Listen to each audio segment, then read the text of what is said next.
Morning. Hello. Happy New Year sa lahat. Ito yung first ride ko ngayong 2026. Punta lang ako ng Taytay ngayon. May rehearsals kami. First Sunday ako tutugtog pero sa Taytay. Pero PM. Dapat magdadala ako ng keyboard. Kaso may lakad kami ni Tin mamaya. Gusto ko makauwi agad. Kaya nagmotor na lang muna ako. Bukas na lang ako magdadala ng kotse. Dadalhin ko rin yung keyboard ko. Kumusta lahat? Sana kompleto mga daliri natin. Kahapon pala lumabas ako. Nagpa-vulcanize lang ako, saglit lang. Kasi pagka hinahanginan ko tong gulon, after 24 hours lang 19 PSI na lang siya. So may tama na naman. Kahapon may nakita nga. So pinasakan nila ng rubber. Ngayon better na. Pero kailangan ko palitan yung yung pito. Na loose thread na ata siya. Ang hirap iikot ng ng TPMS ko tsaka nung panglagay ng hangin. Lagi siyang tabingi pumapasok kaya na loose thread Harap ng panahon ng lamig. Cloudy, nag-uulan-ulan din kahapon May nagtanong pala sa comments kung paano ko minamount yung mic ko dito sa helmet. Yung DJI mic mini, meron kasama na magnet. Tapos double-sided tape ko na lang siya dito sa harap ng mukha ko. Dito sa helmet, dito banda, sa baba. Buti nga malakas siya Malakas yung kapit ng magnet. Salamat! Hindi naman nakakatakot gamitin. Ilang long rides ko na siya nagamit. Hindi naman nalaglag. Siguro mag-post ako ng picture. Nagawan ko na yun ng TikTok video Pero ang haba kasi ng video. Tapos set up. Ano ba? Naka-negative 12 ako. Naka-mono lang. Kaya minsan may topak tong mic Kapag naka-stereo, minsan nasa left lang yung tunog. Kaya ginawa ko na lang mono. Tapos sa post-production, ini-EQ ko. Tapos gusto ko yung tunog ng DJI mic ko. Mas siya, hindi matinis. Kaso kapag gano'n naman, ang hirap maintindihan ng words. Kasi muffled kasi balaklava. So binabawasan ko ng di ko alam paano explain. Pero naka high pass filter ako. Tinatanggal ko yung masyadong bass na tunog. Nagbabawas din ako ng muffle. Tsaka yung sa S, parang de-esser siya. Para hindi masyado matinis yung boses. Pag nag-e-edit kasi ako, may subwoofer yung speakers ko. Sabog yun.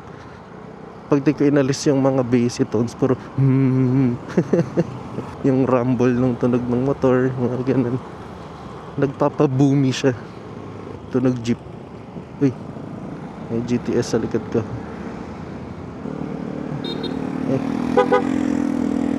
Naka-GTS. Naka-Akrapovic ata siya na exhaust. Naka-negative 12 ako dito sa mic mini. Naka-off yung noise cancellation para may ambient noise. Trinay ko rin yung low. Okay rin naman. Kaso tahimik masyado. Pag di ako nagsasalita, blank lang Mas nakikita rin kasi dito sa yung meter kapag nagre-red siya. Kaya negative 12. Pero pag sa post, nag-add ako ng mga 3 to 4 dB.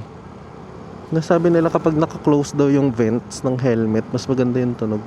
Walang wind noise. Makikita niya minsan sarado to. Kaso, kapag mainit, binubuksan ko kasi para may lahat ng hangin pumasok. Hirap pag pawisin Mas gusto ko kasi yung malamig sa mukha. Kahit may hangin lang, papasok. Since ngayon malamig naman, sinara ko na lang. I-review rin natin tong Kriga R22. Napa-review ni Jujuji. Siguro pros muna tayo. I-notes ako kaso nasa phone. Kung ano na maalala ko. Tawid lang ako. Konti lang nasasakyan ngayon Wala ng Christmas rush. Okay, yung first. Kaya ito talaga ang pinili ko kasi waterproof. Ang bala ko talaga, yung dun sa top box ko kasi ang nilalagay ko dun, mga camera gear, mga battery ganun. Yung mga ayaw kong mabasa. Ang pangit kasi dito sa compartment ni Vespa, umiinit. Ayoko maglagay ng gadgets kasi sisira yung battery nun. Camera, power bank, phone, yung extra batteries. Puro ganun eh. Dala ko. Tsaka ayoko rin ng may iniisip pa na baka mabasa. Kaya ito na ng R22 kinuha ko. Pinagpipilian ko R22 or R20. R20 water repellent lang o water resistant para may peace of mind na rin. Kaya itong yung fully waterproof talaga. Pero ang maganda din dito, yung may zipper pocket to sa harap, water resistant lang siya, pero hindi naman pinapasukan ng tubig. Kahit ilang ulan na yung nadaanan ko, tuyo naman yung mga gamit ko. Doon ko nilalagay yung mga quick access, like ano ba, alcohol, ano yung tawag din, yung fan, Jisoo Life. Tuyo naman sila. Yeah, goods ang pagiging waterproof nito. Pangalawa, yung comfort. Na-try ko na dati yung naka-regular na ano lang ako. Naka-regular backpack. Nakakangalay siya pag matagal. Kasi wala siya nito. Parang hinahatak niya yung shoulders mo patalikod kapag mabigat yung dala. Lalo kung may iPad, laptop. Yung usual na dinadala ko kapag pupunta. May dalaw pa akong mga kable. Kapag meron ito, anong tawag dito? Quad lock light. Parang nawawala yung weight niya. Hindi concentrated sa shoulders mo. Parang nakakalat siya sa katawan, sa chest. Hindi ko alam kung same effect siya kung nung nasa Taiwan kasi kami gusto ko bumili ng Bellroy na bag. Meron din siyang ganito. Pero feeling ko hindi same eh. Kasi maliit lang yung ano nun, yung strap. Saka hindi waterproof yung Bellroy. Kaya hindi na ako bumili sa Taiwan. Naghanap na lang ako nito dito sa Philippines. Ay, tsaka ito. Gusto ko rin dito, adjustable siya. Mayroong dot dito sa taas. May 1, 2, or 3 na setting. Kapag naka 1 ka, mataas yung bag sa likod mo. Since maliit lang naman ako. Ano ba ako? 5'6"? Gusto ko nakaangat siya. Pero may cons siya. Mamaya na yung cons. Yung second level naman, medyo mababa siya ng sa likod. Preference mo na lang yan eh. Sunod na gusto ko dito, yung capacity niya. Ang dami ko pwedeng ilagay. At try ko na maglagay dito ng extra shirt, laptop, iPad, yung Focusrite ko na audio interface, mga kable, tas hoodie. Ang dami na yun punong-puno to nun. Kaya niyang dalhin. Yung laptop na dinala ko ng 13-inch. Isa kong laptop, yung 15-inch na MacBook Air, kasya siya. Pero yung 13-inch na yung dinadala ko para mas magaan.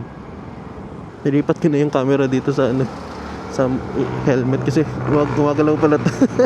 Pababa siya ng pababa.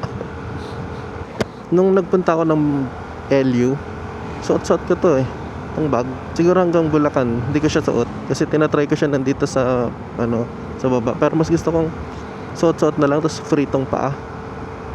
Okay naman, comfortable naman siya sa long ride. Ang nagiging problem ko lang yung weight kapag matagal na. Kaya laging sumasakit yung puwet ko kasi syempre nadagdagan ng weight.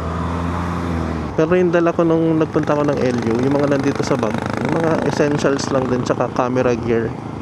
Tulad ng mga battery nga ulit, ganun. Dala ko rin yung Pocket 3. Extra batteries, yung Ricoh. Power bank.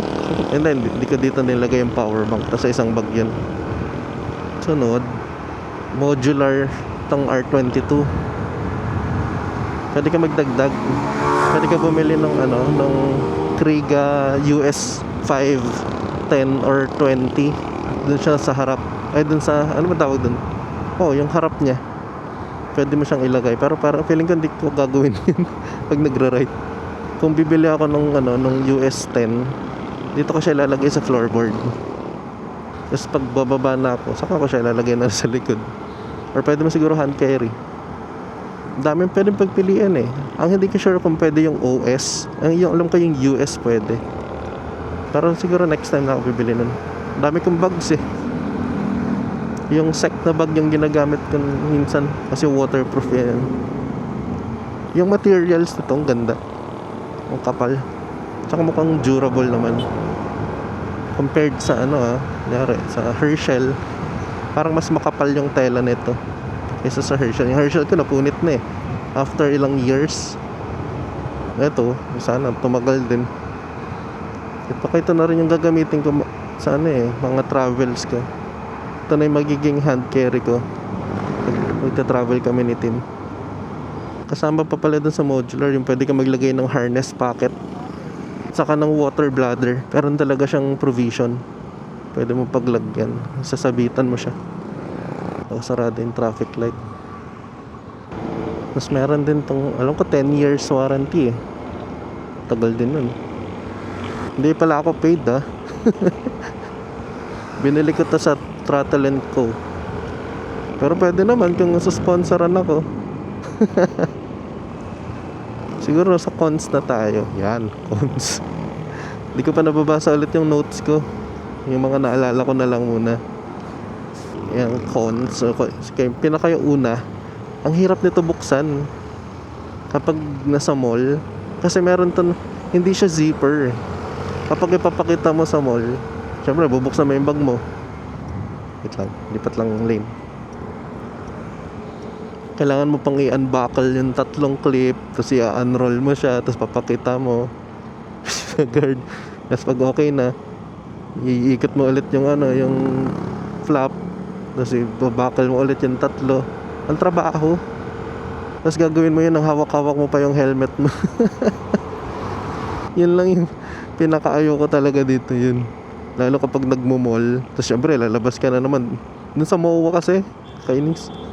Paglabas mo sa gitna, pagpunta mo dun sa papuntang IKEA, buksan mo na naman yung bag mo, tapos pakita mo yun. Napaka-hassle. Wait, isama ko lang pala yung yung size. Marami pa ang pwedeng ilagay dito, malalim yung bag.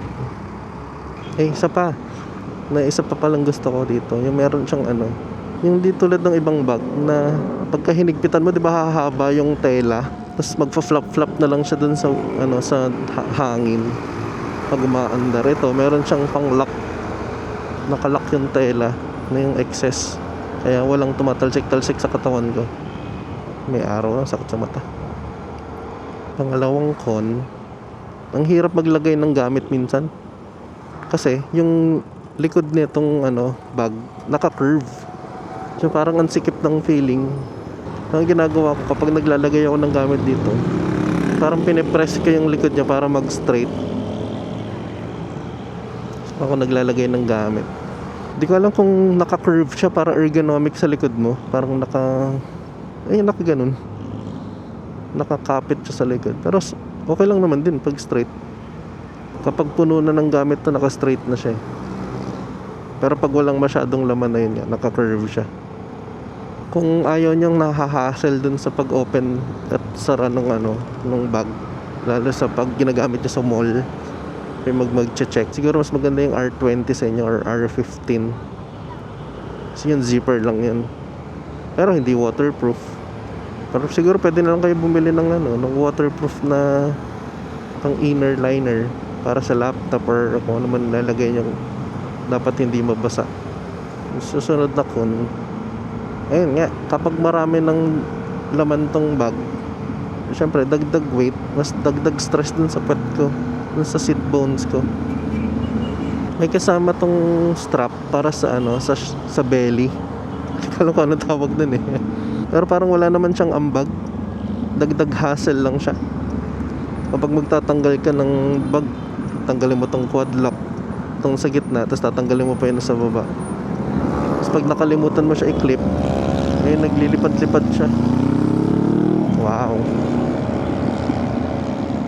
Ang susunod na con, nababawasan yung wind flow sa likod.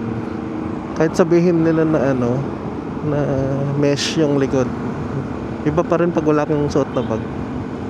Tsaka ang kapal ng straps nito din, so nababawasan yung airflow sa harap tsaka sa likod. Napansin ko yun nung nilagay ko yung bag dito sa floorboard, ang lamig. Nakakamiss yung ganun. Ang daming pumapasok na hangin sa harap, sa likod, kahit naka-jacket. So dagdag init pa to. So pag summer, siguro ang init lalo. Bago BYD oh. Malapit na ako sa CCF.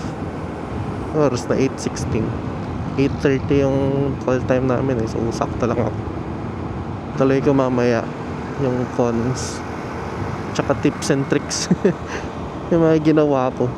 Ilang buwan na ba sa akin to? Magto 2 months na ata tong bag. Tapos ever since binili ko siya, lagi ko siyang ginagamit kahit malapit lang or malayo.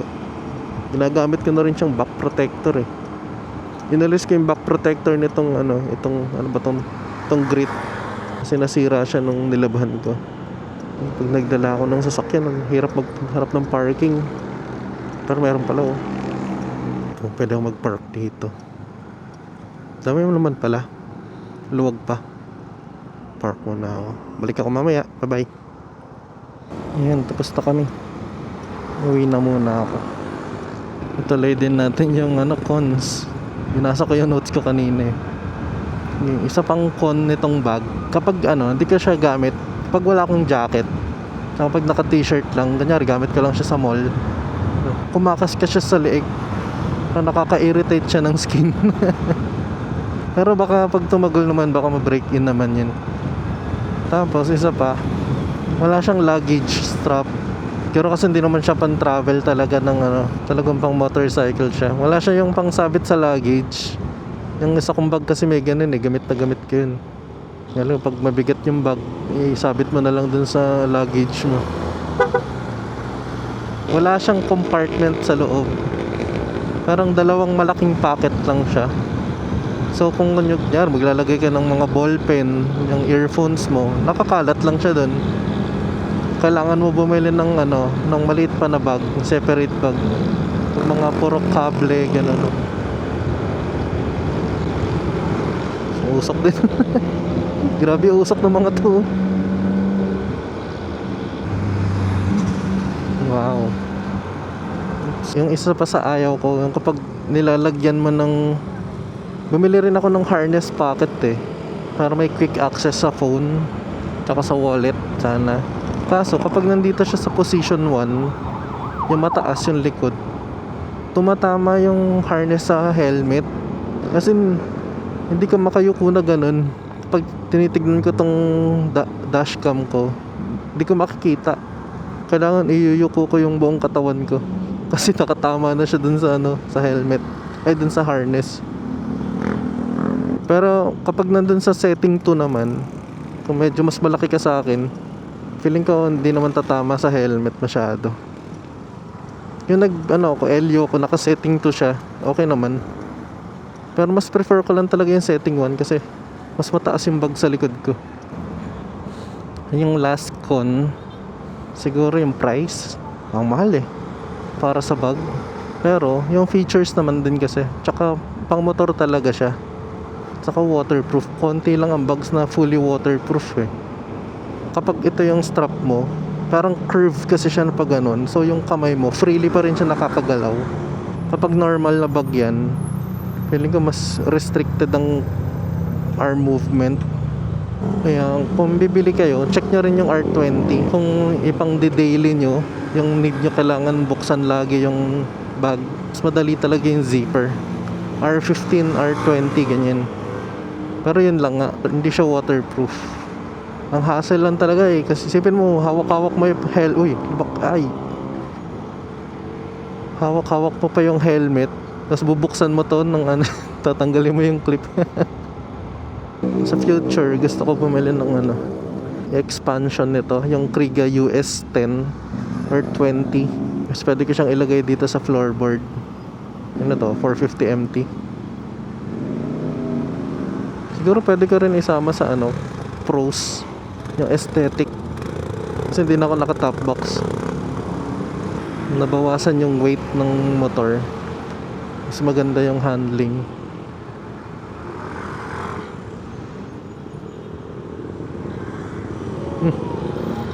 May ginawa akong trick para hindi lahat ng weight nasa likod ko nung nagpunta ako ng LU. Yung rain gear ko, Inistrap ko siya dito sa likod ng upuan. So nakapatong yung bag dun sa rain gear. So parang nakastrap lang sa akin to, pero yung weight ng bag nasa upuan. Kaya siguro kinaya kong tumagal ng 12 hours. Pati pa uwi ganun ginawa ko. Kunyari kung ganito naman, pag kailangan ko na quick access yung camera ko, nilalagay ko siya dun sa harap. Kung alam ko namang di uulan.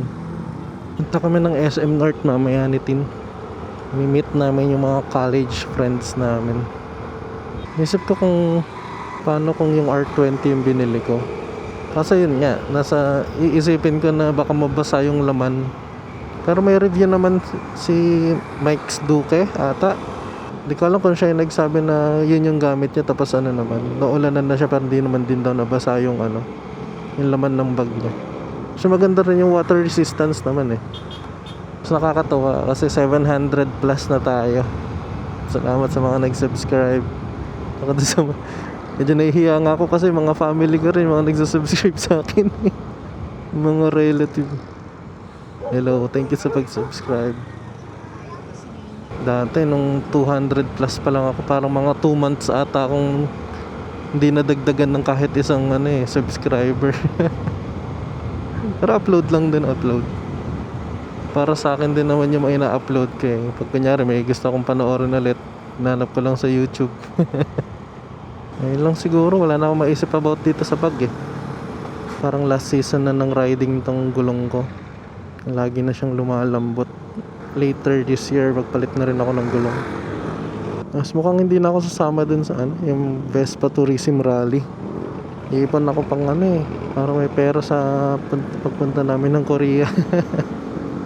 Iipon muna ako ulit. Medyo nagugutom na ako. Ano oras na? 11:50.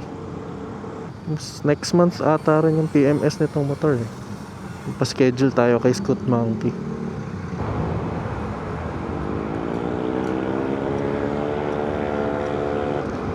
Inayos pala yung keyboard namin dun sa Taytay, yung RD800. Luma na rin yan eh. Nagta-transpose daw kasi siya mag-isa. Tapos meron pumunta kanina na nag-aayos. Pero bukas baka mag-kotse na lang ako. Dadaling ko yung keyboard ko rin pang emergency. Baka mamaya biglang sira na naman. Problema ko lang parking eh. Wala pa akong naiisip na plans ngayong January kung saan pwede pumunta. Gusto ko mag-ride ng lang, uwian. Hahanap pa ako kung saan pwede. So may nakita ko, merong Vespa shop sa sa La Union, yung Scoot 101. Lumalabas siya sa feed ko sa Facebook eh. Tayo hindi ka nabisita. Uy, ganda ng kulay nito. Wow. Custom ba yun? Yan lang. Salamat sa panonood. Ulitin ko lang, hindi ako paid para i-review tong bag. Pero kung i-sponsoran ako, why not? Salamat sa panonood. Next time ulit. Bye-bye. Happy New Year ulit. Chill lang tayo lagi sa daan.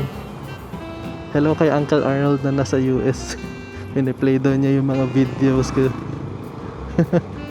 Salamat, Uncle.